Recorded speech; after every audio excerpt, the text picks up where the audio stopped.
Illegal arrivals are expected this year. The facts are overwhelming. How many more do you need? In our area, we're not seeing the asylum seekers. We're actually seeing more of the criminal activity. I don't even know how to express just the disappointment in what's going on. House Democrats now revolting against a resolution to condemn Democratic Congresswoman Ilhan Omar's anti-Semitic remarks. Nancy Pelosi fears the radical left, and the fringe has become the center of the Democrat Party. This is proof of it. The man charged with punching a conservative at UC Berkeley pleads not guilty. This particular guy is obviously a wacko. He's a thug. The issue is the left redefining speech as violence. I'm going to fight this.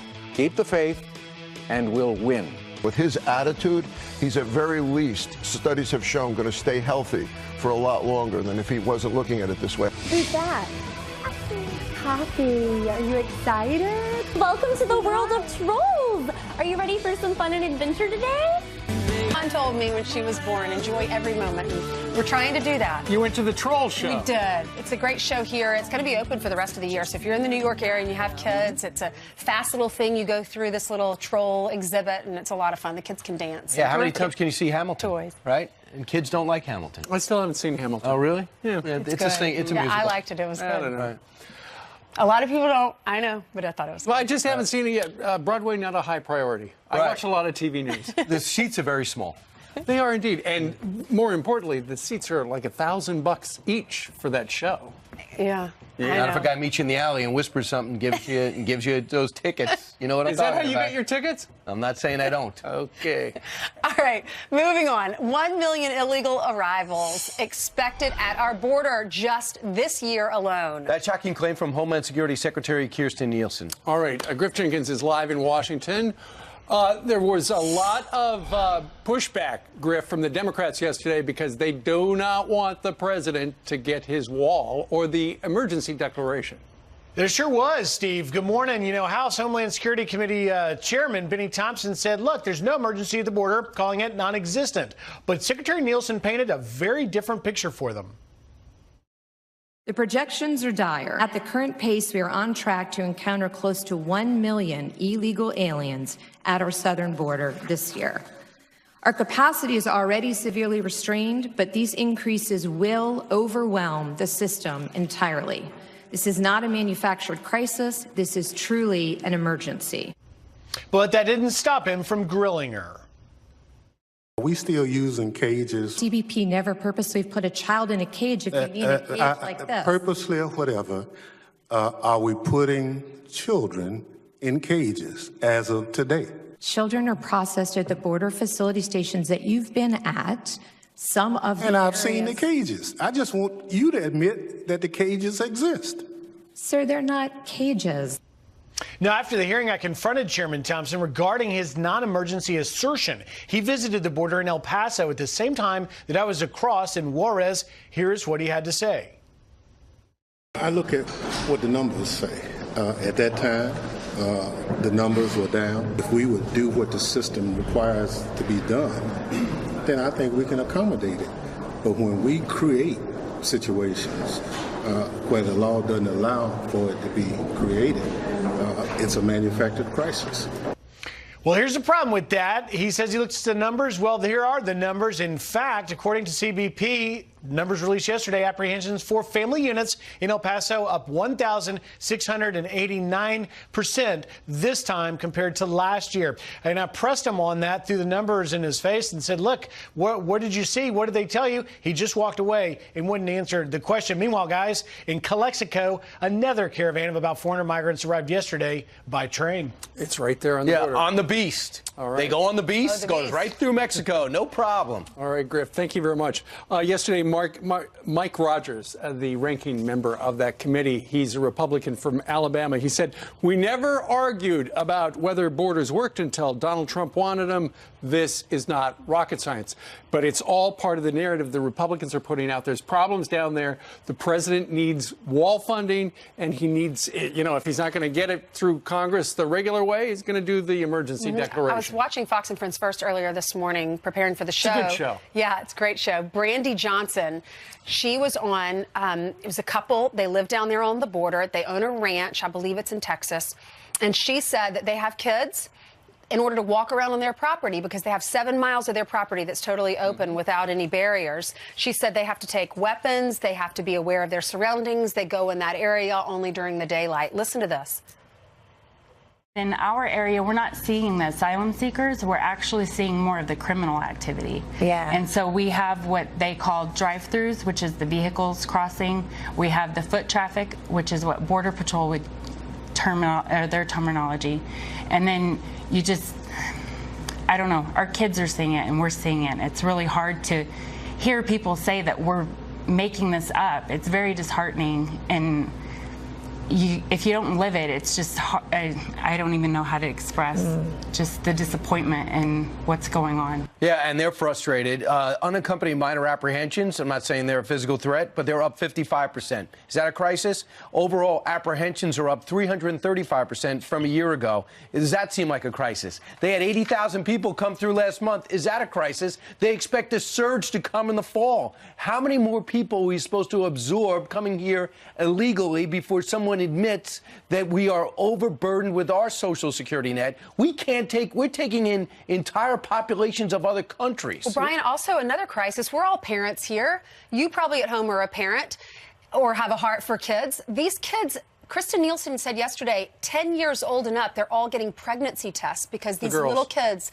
the girls, exactly, when they're coming up to the southern border, things are happening to these little kids and all the women. Mark Morgan, a lot of them. Mark Morgan was a Border Patrol chief for President Obama. When he looks at the opposition in Congress, he sees it simply as the Democrats trying to deny Donald Trump a win. Watch. He was with us earlier. How did the secretary start off her testimony? There's a national emergency or crisis, and then she backed it up with facts.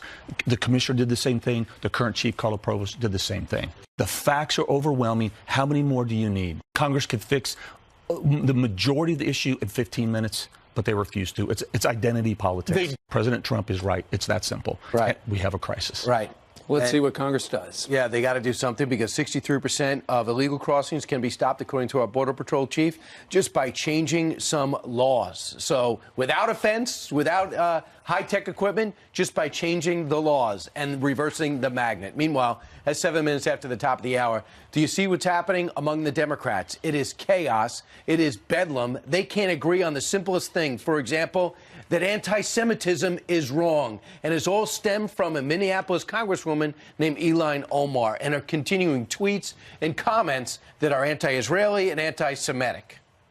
Well, you know, and she has apologized twice, but it was her comments last week where she was talking about loyalty to Israel that got everybody inflamed, and that's when the Congress, and it was a bipartisan thing, they were outraged, and the Democratic leadership said, you know what, we're going to come up with an anti-Semitic resolution, non-binding, but then there was pushback from Omar's allies in Congress saying you cannot single her out.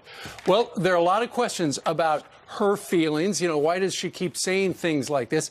Peter Ducey, a young correspondent who used to live upstairs at our house, was up on Capitol Hill yesterday, and he followed Congresswoman Omar for about 5 minutes, trying to get her to comment on all the things in the news. How did he do? Watch. Congresswoman Omar, it seems like there's some confusion among your colleagues. Are you anti-Semitic?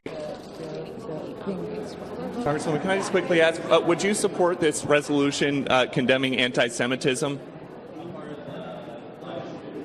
My only question, just would you support the resolution condemning anti-Semitism and other forms of bigotry? Congresswoman, would you support the resolution condemning anti-Semitism?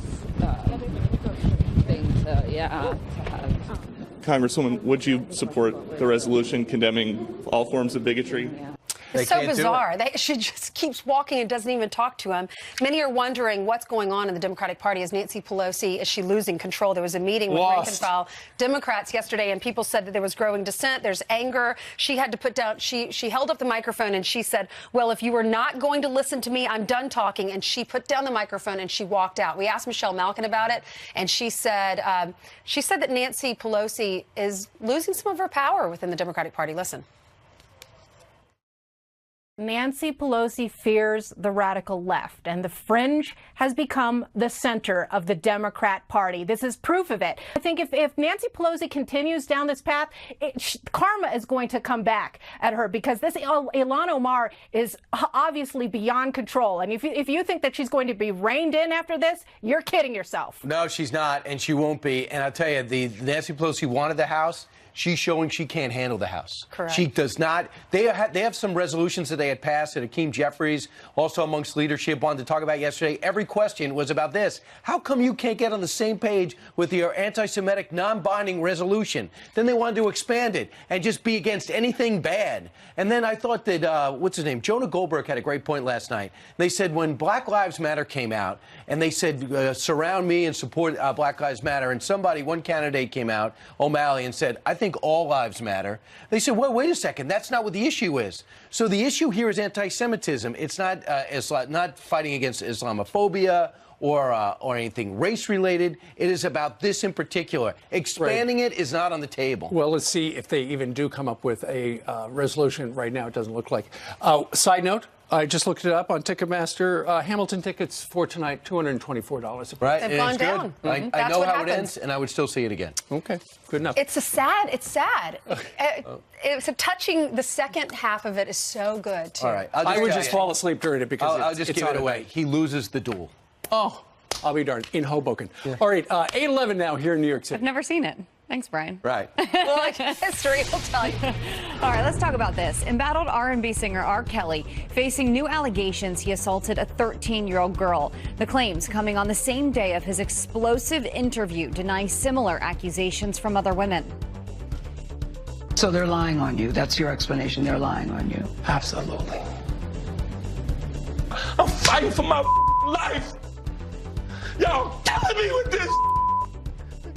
R. Kelly has pleaded not guilty to sex assault charges. He is now in custody in Chicago for failing to pay more than $160,000 in child support. A strict anti-abortion rule is one step closer to reality in Georgia.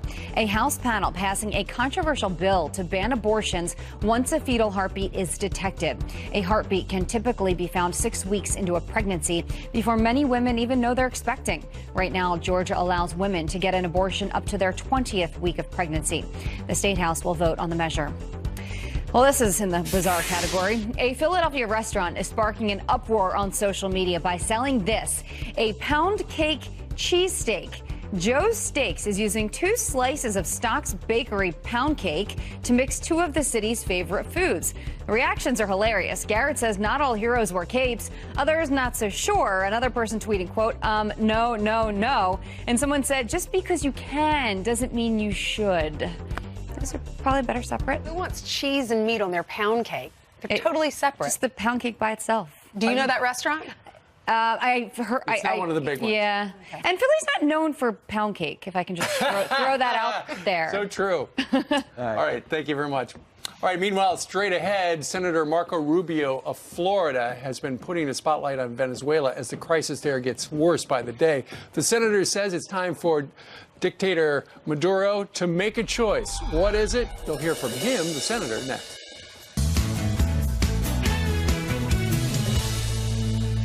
All right. Last month out at UC Berkeley, there was an assault on a young man who was working with, that is to say, Turning Point USA, trying to recruit people. And then out of nowhere, that guy, Zachary Greenberg, came up. They didn't know his identity for the longest time. He cursed at Hayden Williams, called him a racist, and then struck him while students stood by and watched. And that is Zachary Greenberg, who has been charged with all sorts of things. It's amazing, but it took him 3 weeks or 2 weeks to find out who he was, even though we had a full shot of his face and he'd been seen on campus before. Now we find out about his expanded criminal record. We all wanted to know, like, why would he just walk up to him? What makes someone that angry? Come on, we can all have political views, but do you have to take it this far? You can disagree and have a debate, but not violence. Harmeet Dillon was on last night, and she was talking about, she's representing Hayden Williams. She was telling us more about this guy, Zach Greenberg. Listen. Mr. Greenberg, over the past couple of years, has had numerous incidents where he's filed restraining orders against his roommates in multiple group houses. His roommates have put in evidence that has been more believable and believed by the court that none of those incidents happened. He's also had a restraining order filed against him by a former roommate. He has filed several lawsuits against landlords for charges that were later dismissed by the court and found not to be valid. Almost a dozen lawsuits that I've uncovered that this man is involved in. Michael Knowles, who is a commentator on this program occasionally, and he's got a radio show, he was with us. He tours campuses all over the country, and this is a problem where conservatives are being targeted coast to coast. Watch. The trouble for the Democrats and for the left is that he is emblematic of a larger problem. This isn't the first time this has happened at Berkeley. This is a problem all over the country. The issue is the left redefining speech as violence. What do you do to this form of violence? Either you turn it off. Yeah, you turn it off. It justifies violence against conservatives. President Trump made a key aspect of his campaign stopping political correctness, stopping censorship, stopping violence for speech. And if we don't get that fixed, we're not going to fix any of our other political problems. President's not going to fund you. You're not going to get a check unless you let all people speak. Replacing speech with violence. And Hayden, by the way, was great at CPAC over the weekend. I watched him. The president said, hey, come on up, say a few words. He was great. So I think he's a political star. Meanwhile, 20 minutes after the hour, Senator Marco Rubio has been putting a spotlight on Venezuela as the crisis gets worse by the day. The senator says it's time for a dictator, Nicolas Maduro, to make a choice. He joins us live next. Plus, one city sold this parking lot for $1. What? So why on earth would they buy it back for 27 million times that price? They had. Time for some quick headlines on Fox and Friends. First up, say goodbye to Amazon pop-up stores. Starting next month, Amazon will close all 87 locations inside stores like Whole Foods and Kohl's. Amazon will instead focus on opening bookstores and shops that only carry 4-star rated products. So that's going to be new. And the city once sold that parking lot for $1. 2 years later, they're paying $27 million to rent it out over 30 years. Newark, New Jersey will pay an autonomous public agency to develop the space with offices and parking. Critics are wondering why they sold the property in the first place, because now it's going to cost them a lot to just use it. All right, Brian? All right, thanks, Steve. Moments ago, National Security Advisor John Bolton putting Venezuelan President Maduro on notice, accusing him of stealing from his own people as the country faces its worst economic crisis in history. Well, look, the Maduro regime has been ripping off the Venezuelan people since it's been in power. We want a peaceful transfer of power from Maduro to Juan Guaido. So we think increased pressure against Maduro and his clique is the way to help the Venezuelan opposition get that peaceful transition of power. Wow, our next guest has been spotlighting the crisis since it began, GOP Senator Marco Rubio. Senator, I know the president really is letting you take the lead on this in many respects. What is the next step to putting pressure on Maduro? Because he seems like he's still got the military. Yeah, let me tell you something about that, the first thing you just said, and I'm honored you would say it, but the actuality of this is the president has been aggressive about this from day one. None of this would have been possible without it. And, you know, Maduro thinks he's going to wait out Donald Trump. Look, I've been on the president's good side, I've been on his bad side, I've been in the, a little bit of both. When this guy's on, when the president's on something, it's like a dog on a bone. I mean, he will not let go. He is never going to give up on this until Maduro's out of there. Maduro's taken on a terrible enemy in Donald Trump, and the president and his administration deserves tremendous credit. And the Maduro regime is not a government. They are a mafia. You have to think of them as an organized crime ring, and everybody around Maduro is a criminal. Drug traffickers, they make money by trafficking cocaine into the United States. They're stealing gold both out of the ground and from the nation's reserves and making money off of that. I mean, every crime you can imagine, they're engaged in. And so you break them the way you break an organized crime ring. You put pressure on all of them until these thieves and these criminals that have no honor, they start turning on each other. Let me tell you this, every single prominent official in Venezuela, with the absence of Maduro, has reached out to somebody looking for a deal. That is a fact. That they haven't taken one yet doesn't mean they won't at some point. These are not good people. They're thieves, they're liars, they're crooks, right. And ultimately they'll turn on each other. And we got to keep the pressure on, and the president and his administration is doing a tremendous job of bringing together an international coalition. You know, 54 countries are involved in this, not just the U.S. 54 countries, including all of Latin America, basically. But they still have the guns, and they stop you from giving humanitarian aid, but you do say that they only have days left of food and energy. Yeah, so Venezuela, because they keep stealing all this money, they are about to hit an epic humanitarian crisis we haven't seen in this hemisphere, and they haven't faced there. They probably have less than a week of gasoline left. Now, so there's an Indian company out there that's helping them, and of course the Russians, and that's very unfortunate that they keep giving these guys a lifeline. But they have just a few days of gasoline left, and they have only a few days of food left. The humanitarian crisis is real, and when people ask me why should we care, 10% of Venezuela's population has abandoned the country in the last 5 years. Another 2 million people are going to leave this year, and it is creating it threatens to collapse Colombia and potentially Peru and Ecuador as well. Nobody can handle taking in 1.5 million people like that the way Colombia already has done. So this is a regional crisis that ultimately is going to impact us. And Senator, real quick about what's going on the border. You were in the gang to try to solve this in a bipartisan way. Now we're in a situation where almost everybody agrees it's a humanitarian disaster and drugs are flowing there. Are you going to back the president's initiative to use emergency action at the border? Yeah, so the president has 3 ways he wants to pay for it. The first 2 are not problematic at all. He wants to use the anti-drug money, he wants to use the forfeiture fund, and if he takes those 2 funds and the money that we already appropriated in the budget that even the Democrats agreed to, he gets to 5.7. He can do it that way, and that's what I think he should do. The third one is the one that's problematic because it actually goes after military construction. And I'm just telling you, we just can't afford to cut back funding. For example, in Florida, we've got a bunch of military facilities. Some of them are crumbling. We cannot let them crumble. So I hope we can avoid using that third pot of money. That's the one that's complicated and problematic because the president can get all the money he needs, the $5.7 billion, from the first 2 pots, and those are not even controversial. I mean, the Democrats don't like it because they don't believe there's a border crisis, but there is. And you saw the numbers yesterday. Even the New York Times yesterday reported that the numbers are out of control. And you've got children and families. I mean, just from a humanitarian standpoint, we should care about what's happening there. The New York Times wrote it as humanitarian. Has anyone on the other side reached out to you, even below the radar, and said, let's try to work on something together, or no?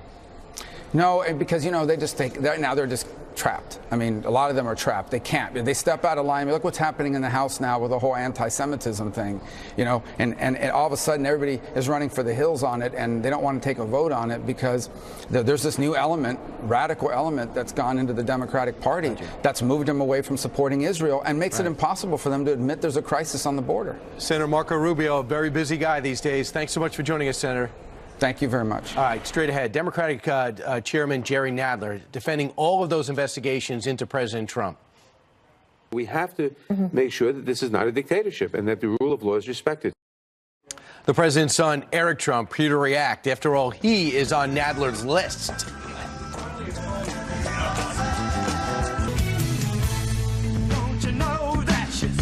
That's always a plus. That won't last long. Yeah, it's early. Hey, let's go down to the White House. John Bolton, the White House National Security Advisor, joins us live where it's a little on the chilly side. John, good morning to you. Good morning. Glad to be with you. Hey, what's going on with North Korea? It looks like, according to satellite imagery, like they're rebuilding something. And that's not good, the president says. Right. He said yesterday he was very, very disappointed about it. He said also quite correctly, it's early. We have other kinds of information other than the commercial imagery. But, look, the president spent hours with Kim Jong-un in Hanoi trying to reach the right deal with him. We know what that looks like. It's denuclearization by North Korea in exchange for a very bright economic future. The North Koreans weren't there. We're obviously going to watch what they do, but that's what the president's trying to get to. If they are reassembling, will they use it right away, or can they use it right away? Well, I don't think we really are in a position to say at this stage. Obviously, we have a lot of ways of getting information. We're going to study this situation carefully. As the president said, it would be very, very disappointing if they were taking this direction. John, I heard that there was a last-minute push by Kim Jong-un to keep you guys at the table. How would you characterize what he tried to do when it was clear you were walking out? Well, I don't think there was any last-minute push. There were extensive discussions. I think the president made our position very clear.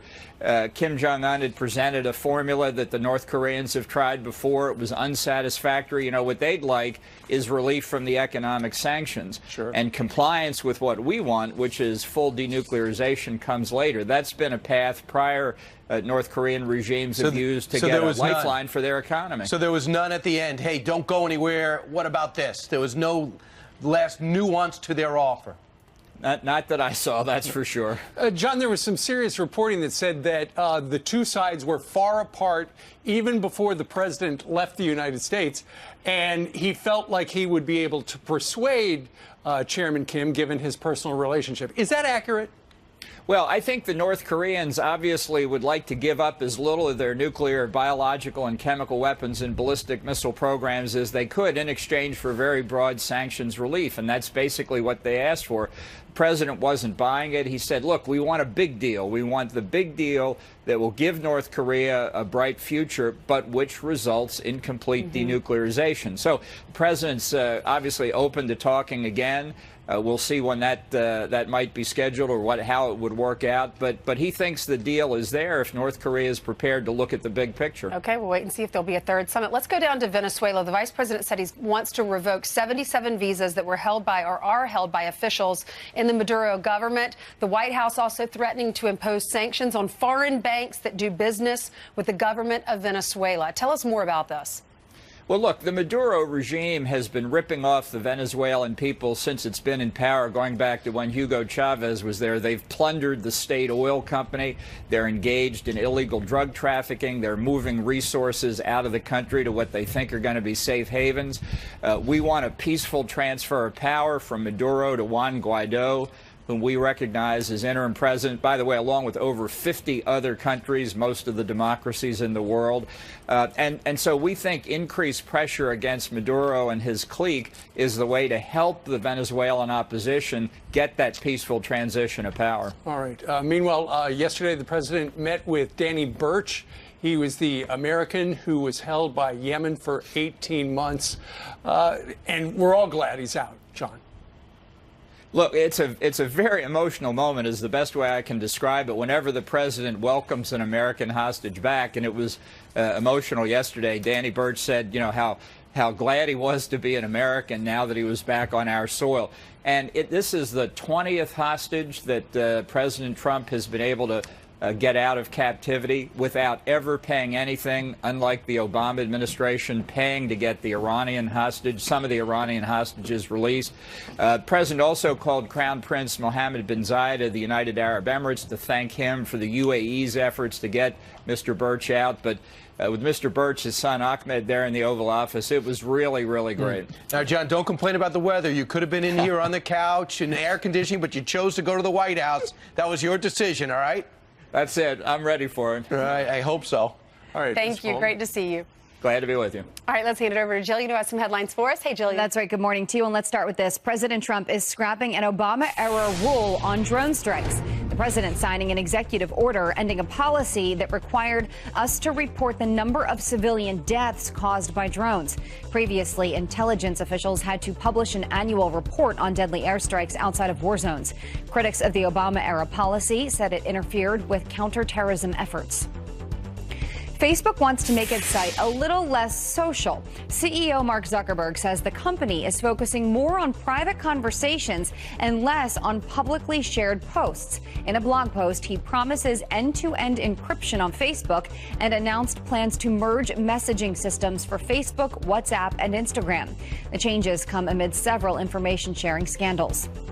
A Hero bus driver jumps into action when a little boy starts choking on the school bus. Carolyn Gehring rushing to save second grader Alan Lovegreen. She gave him the Heimlich maneuver, possibly saving his life. I just couldn't breathe. I was scared. I saw like terror in his face. He was, and I turned around and he goes, "Alan's choking." Alan's brother, who first got the driver's attention, called her the hero of the day. An incredible moment at a high school hockey game. The recording of the national anthem stopped, and this happened next.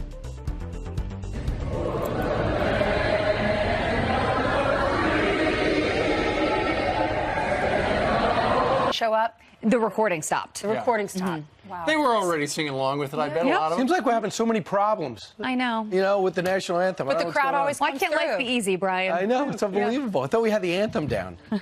Oh, we've got it down. All right. Meanwhile, remember the homeless guy and the couple? Well, remember the homeless guy supposedly gave her his last $20, and then they were charged in that massive GoFundMe scam. Well, a big update on the case. We think you got to hear it, and it is coming up, and they are going to prison, some of them. Plus, if you have little ones, forget K through 13. One lawmaker is pushing for it. He joins us live next. K through 13. Good morning and welcome back. Some quick headlines now. A man posing as a DEA agent is busted after he pulls over a real federal agent. Alex Taylor is accused of using his Volkswagen Jetta to make unauthorized traffic stops. The DEA says he had fake badges, handcuffs, along with guns and meth. And this is a really, really good boy. Canine Max posing with a stash of drugs and weapons he helped get off the street. The Texas police dog sniffing out drugs and helping officers secure a warrant to search a home. 2 people are under arrest. Someone get Max a treat. Exactly. Meanwhile, Jillian, forget K through 12. How about K through 13? Our next guest is calling for an optional 13th year of school to help prepare Boston students for college. This after a recent report by the Boston Globe newspaper that found that 1/4 of the city's valedictorians between 2005 and 2007 failed to finish college within 6 years. Amazing. So could an extra year help? Joining us right now, Boston City Councilor at Large Michael Flaherty joins us from Boston. Michael, good morning to you. Good morning, Steve. Thanks for having me. So explain how this 13th year would work. Well, obviously, as you mentioned, it will be an optional program. If you think about Boston, we boast of having the best colleges and universities in the world. We also recognize that we're home to 16,000 high school kids that attend the Boston Public Schools. The problem is not enough of our kids are getting into those schools, and the ones that do aren't able to stay in, and so that's a problem. So year 13, very much similar to a PG, which it's not a new phenomenon. A lot of people know it. When I went to school, it was for kids that wanted to enhance their opportunity to get into Division I schools for sports, get faster, get stronger, et cetera. So this would be a 1-year intense college prep course load program to get those math scores and English scores up, help them with their SATs, so that they can get into these great schools that call Boston their home. At the same time, many of these schools provide scholarship opportunities for Boston Public School kids, but unfortunately, we're not even meeting the threshold to get these kids into the schools. So this is really about helping kids and helping families. Yeah, and Michael, when you look, nearly half of Boston students who enter college do not graduate within 6 years. Obviously, the 13th year would be great, and it sounds terrific, but how are you going to pay for it? So we have in Boston what's called the pilot program, payment in lieu of taxes. Our colleges, our hospitals, our nonprofits opt in to a payment program. We're hoping that one of Boston's finest colleges, universities want to partner with us. Also, we're looking at a lot of the companies that have been founded here or the ones that are coming here, GE and Amazon, et cetera. Maybe they would be willing to sponsor and partner this program as well, because they're coming here to tap into the intellectual capital. Sure. We want to make sure that economic opportunity trickles out to the neighborhoods. Well, it's a great town. One of my kids went to college at Boston College. But explain. Me too. Listen, it's a good school. Go Eagles. Let's back up just a bit. How does payment in lieu of taxes work there? So college and universities, you know, they don't pay taxes because they're considered to be nonprofit institutions. So they opt in and they voluntarily cut a check basically to the city in lieu of services. So if you just think about whether it's 911 or trash collection, public safety, public works, et cetera, we're getting pennies on the dollar from our university. So this will be a great opportunity for them to partner with us, give back to the great city that hosts them. Well, the great city of Boston, their public schools put out this statement. Michael, Boston Public Schools officials are reviewing the hearing order. We are always open to ideas on how to provide better outcomes for the 55,000 students we serve, and we are happy to listen to feedback from elected officials and community members to engage in a productive dialogue. I would imagine that parents are for this, but once again, it's how do we pay for it? There's a lot of parents are, and this is going to be, it's an optional program. It's going to be the student with the parents, with the guidance counselor, with the school administrator to see if it's a great fit. And it's not just about getting kids into these great schools. It's also in the trades, particularly those that have a strong math requirement. This is, again, another year of kids that are, this is for highly motivated kids. This is for kids that are serious about going to one of these great institutions or want to make sure that they're prepared for the global economy. Well, let's see how it goes. Keep us posted on this. Michael Flaherty, Boston City Councilor. Sir, thank you very much. Good luck. Thank you, Steve. Thanks for having me. You bet. Have a great day. You as well. All right. Meanwhile, about 10 minutes before the top of the hour, why are some Democrats launching so many investigations into President Trump? We have to make sure that this is not a dictatorship and that the rule of law is respected. Okay. Eric Trump, the son of the president, with reaction coming up very shortly. Plus, Taylor Swift is stepping back into politics. At least that's what Carly Shimkus has to say. And as you can see, Carly's waving and she's walking and she's next. Time last fall when she pushed Tennessee to vote for Democrat Phil Bresden for Senate. Well, he ultimately lost that seat, but that is not stopping Taylor Swift from staying silent in 2020. In an interview with Elle Magazine, Swift says, I saw so many issues that put our most vulnerable citizens at risk, and I felt like I had to speak up to try to change and make a change. I'm going to do more to help. We have a big race coming up next year. All right, here with the reaction, lighting up social media, Fox News headline reporter 24/7, Channel 115, Carly Shimkus. Carly, she wants to go, but there's another Senate seat open in Tennessee. Maybe she can get it right this time. Yeah, well, we learned with Hillary Clinton that celebrity endorsements really don't hold that much weight. But this is interesting because she used to be a country star, so a lot of her fans live in deep red states, which is why we're seeing some reaction like this. Jana says on Twitter, well, no offense to Taylor, but she was pretty vocal in the Tennessee Senate election, too. Didn't work out so well. Might want to focus on the music. Gary says, notice to all performers, shut up and sing. We don't care about your opinions on politics. People pay to see you sing, not to listen to your political opinions. And another Twitter user says, good. She needs to use her influence to highlight what's going on in this country. And she has a huge platform and loyal fans. So, you know, so people feel all sorts of ways about this. I guess it really does depend on your own personal political opinions. And voter registration surged after she first got political. Do you think it hurts her, though? Certain people who used to like her, who don't agree with her politically? Sure, yeah, it could hurt her, but I don't think it will overall affect, you know, her albums from selling out and her concerts. Yeah. The president's got a pretty good relationship with Tim Cook, right? Yeah, that's right. So the president... He did. Well, so Tim Cook was at the White House yesterday. The president is very good at giving nicknames, but it looks like this one may have been a bit of an accident. Watch this. We have so many companies coming in. People like Tim, you're expanding all over and doing things that I really wanted you to do right from the beginning. I used to say, Tim, you got to start doing it over here, and you really have. I mean, you've really put a big investment in our country. We appreciate it very much, Tim Apple. Tim Apple. That's right. Yeah, the president's got a lot on his mind. That's right. And finally... You can cook apples. The people who were involved with the homeless guy down in the Philly area with the GoFundMe scam, it sounds like they have pled guilty and they might go to prison. Yeah, so 3 people involved in the story, a homeless man named Johnny Bobbitt, a woman named Kate McClure, and her boyfriend. The homeless man, Johnny Bobbitt, Kate McClure, they both pleaded guilty to scamming 14,000 people out of $400,000. She faces 20 years in prison. He faces 10. The boyfriend faces lesser charges. This is a big deal. And that story, I remember reporting on that story when it was a heartwarming story.